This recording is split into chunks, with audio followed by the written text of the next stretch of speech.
In this video, my aim is to give you the basic understanding of the terms virtual and real images.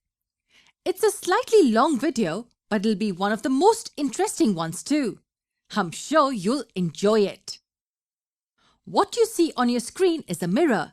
It has this plane and smooth reflecting surface on one side. It's called a plane mirror because its reflecting surface is flat. What other types of mirrors have you seen? Have you seen this type of mirror? Well, you must have seen it on the stand of your bathroom or maybe hung up there on a wall. This is not a plane mirror. Try to move your hands over the surface and you will notice it. This is called spherical mirror, or more precisely, spherical concave mirror. It is curved inwards. It is kept there as we use it mostly when we are shaving.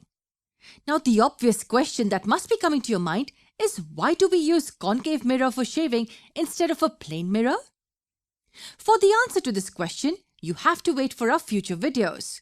For now, we will be concentrating on the plane mirror only. So let's consider this plane mirror again. When we stand in front of a mirror, we see an image of ourselves in the mirror. Nothing surprising there. Why are we able to see our image? Yes, it's due to the reflection of light.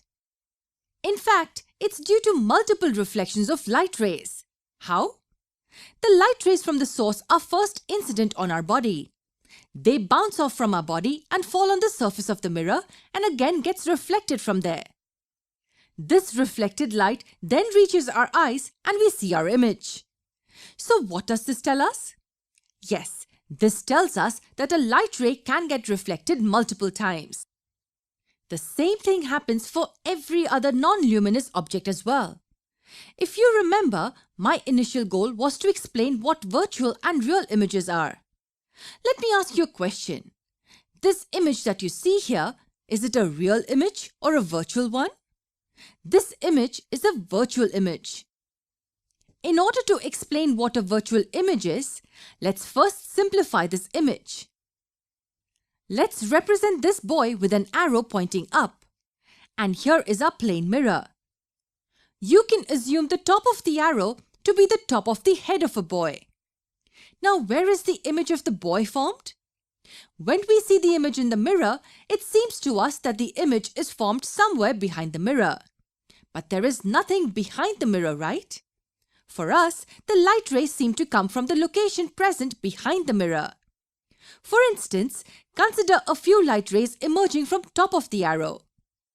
All these rays are incident on the mirror and get reflected back. Yes, all the reflected rays will follow the laws of reflection. You see that all the reflected rays are moving away from each other, that is, they are diverging. But we know that the image is formed somewhere behind the mirror. So let me extend these reflected rays backwards and see what happens. We see that they meet at this point behind the mirror. And to us, this is where the top of the image appears to be. When we look at this point, it appears to us that all the light rays are diverging from this point. But in reality, there are no light rays behind the mirror. This being a smooth and shiny surface reflects most of the light back and almost no light reaches behind. But yet, we have the perception that the light rays are coming from the point behind. So we just consider the top of the arrow here. We can do something similar for the remaining points on the object to get the complete image.